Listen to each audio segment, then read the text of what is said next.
"Get off my lawn." I shouted at the speeding silver BMW as it cut across my front yard, leaving deep tire tracks in the wet grass. The car slowed just enough for the driver to roll down her window. A woman with an expensive blonde haircut and oversized sunglasses glared at me. "This is a shortcut to the main road and I'm late for my appointment," she said with a dismissive wave.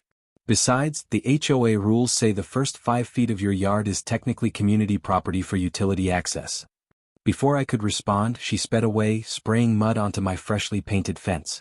This wasn't the first time Karen Sanders had used my corner lot as her personal racetrack. As the president of our neighborhood's homeowners association, she believed the rules applied to everyone except herself. I stood there fuming, looking at the muddy tracks that ruined hours of weekend lawn care. My neighbors had warned me about Karen when I moved in 3 months ago, but I had hoped the stories were exaggerated.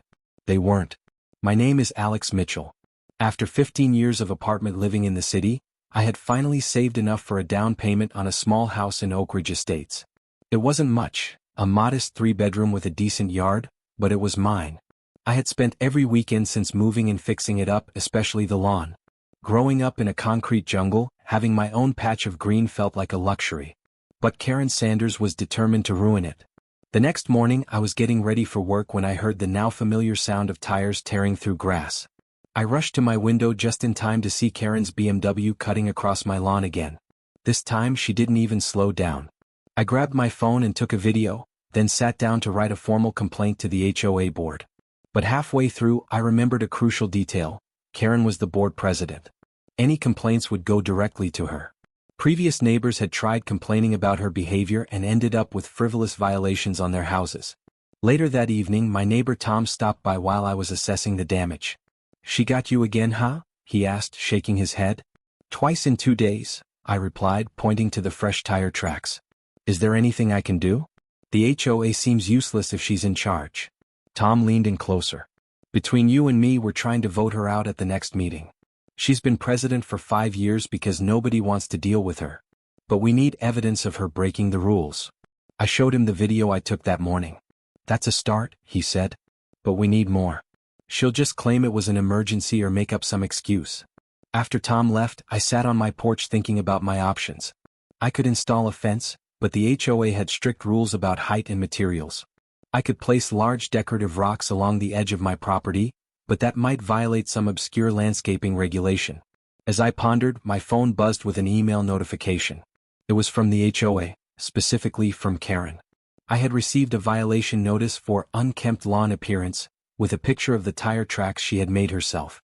The notice included a $150 fine and a demand to restore the lawn to acceptable conditions, within 72 hours. Something inside me snapped. I had played by the rules my entire life, followed every law, respected every boundary, filled out every form correctly. And where had it gotten me? Pushed around by someone who thought rules only applied to others. That night I could barely sleep. Ideas for revenge flooded my mind, each more elaborate than the last. By morning I had settled on a plan. It wasn't violent or illegal, but it would send a message. I drove to the hardware store and bought several packets of garden spikes, the kind used to secure landscape fabric. They were plastic, with sharp points that wouldn't cause serious damage to a tire but might discourage someone from driving over them. I also bought landscape fabric, more grass seed and soil. On Saturday morning I started my project. I dug narrow trenches in strategic locations across the edge of my lawn where Karen typically cut through. I placed the spikes pointing upward, covered them with landscape fabric, then added soil and grass seed. When finished, they were completely invisible, just like my patience with Karen. My plan wasn't to damage her car. The plastic spikes wouldn't puncture tires, but they would make an unpleasant noise and possibly give her a scare. All I wanted was for her to stop ruining my property. On Sunday evening, I heard Tom calling from across the street. He jogged over with an excited expression. "Did you hear? Karen got a flat tire this morning. She's telling everyone it happened on your lawn and threatening to sue you." My heart sank. "That's impossible. The spikes I used are plastic. They couldn't puncture a tire." Tom raised an eyebrow. "Spikes? What spikes?" I explained my setup, and Tom's expression changed from confusion to amusement. "So you didn't cause her flat tire? Her car was leaking oil in the community center parking lot yesterday. She probably ran over something there. But now she's blaming me," I said, feeling a headache coming on. "This could work in our favor," Tom replied thoughtfully. The next HOA meeting is tomorrow night. You should come and bring evidence of her driving across your lawn. When she accuses you of damaging her car, you can prove it wasn't possible. The HOA meeting was held in the community center, a small building next to the neighborhood pool. I arrived early, carrying a folder with printed photos of the tire tracks, my violation notice, and a receipt for the plastic garden spikes with their product specifications clearly stating they couldn't puncture tires. The room filled quickly. I recognized several neighbors, including an elderly couple who smiled at me sympathetically. Karen arrived last, making a dramatic entrance with a bandaged hand, which she held up like a battle wound. "Sorry I'm late," she announced. "I was at urgent care getting this looked at. As some of you may have heard, I got a flat tire yesterday due to dangerous objects hidden on a certain resident's lawn."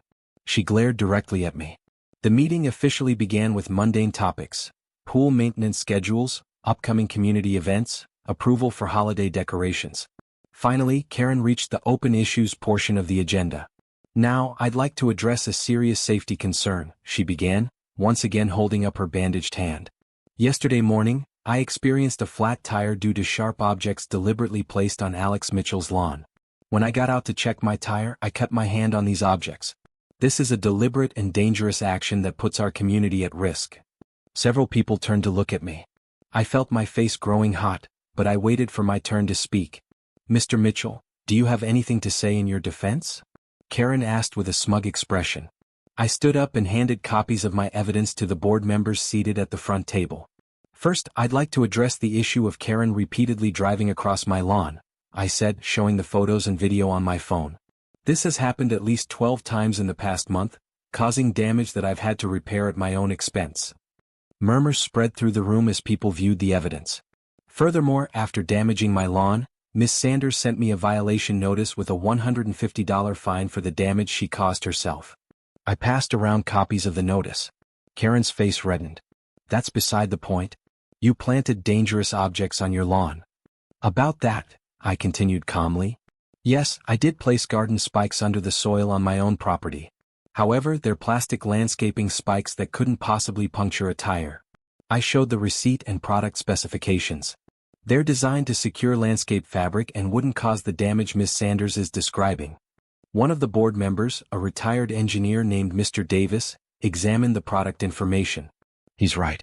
These couldn't cause a flat tire unless the tire was already damaged." "Then how do you explain my flat tire and injured hand?" Karen demanded.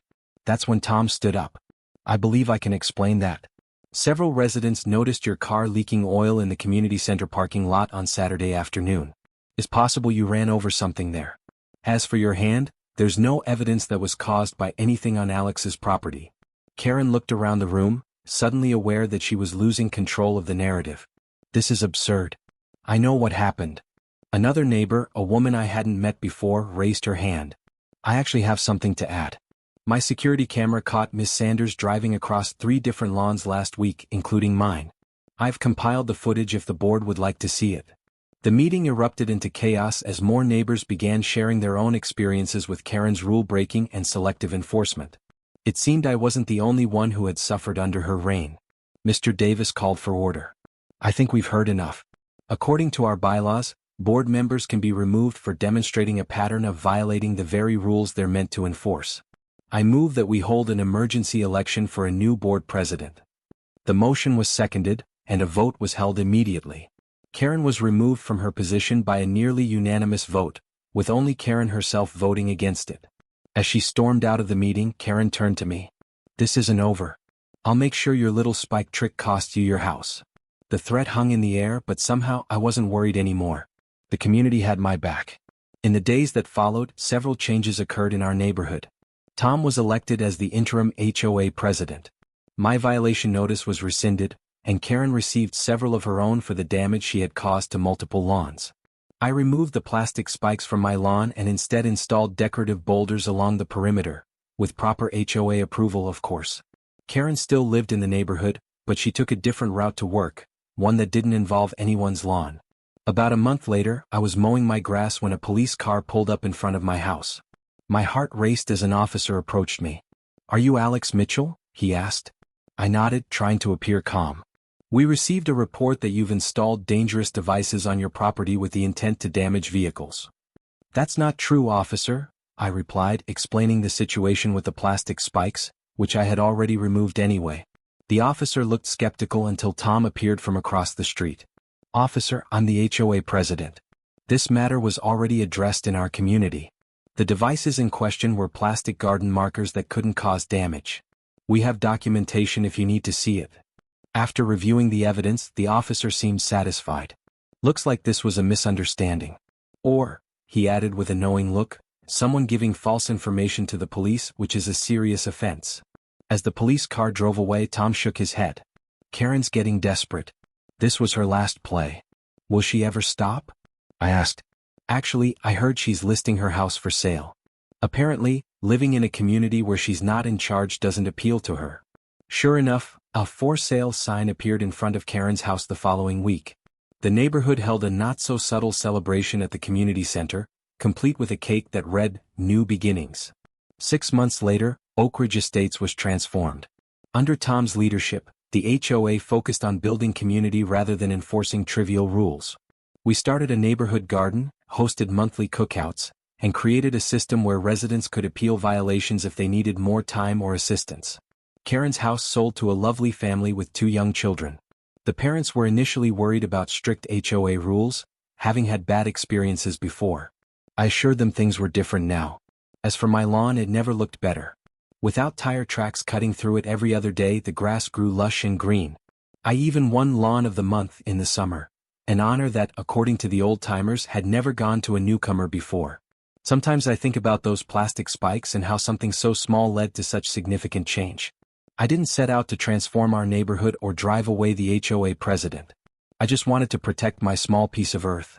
Looking back, I realize it wasn't really about the lawn. It was about standing up to someone who thought rules didn't apply to them. It was about a community finding its voice. One evening, as I sat on my porch enjoying the sunset, Tom joined me with 2 cold beers. You know, he said, handing me a bottle, you should consider joining the HOA board. We could use someone with your, creative problem-solving skills. I laughed, taking a swig of beer. I'll think about it. But for now, I'm just happy to enjoy my lawn without worrying about unexpected visitors. We clinked bottles and watched as the neighborhood kids played in the street, their parents chatting nearby, and not a single car driving where it shouldn't be. My little act of rebellion had not only protected my lawn but had helped heal a broken community. And that was worth far more than perfect grass could ever be.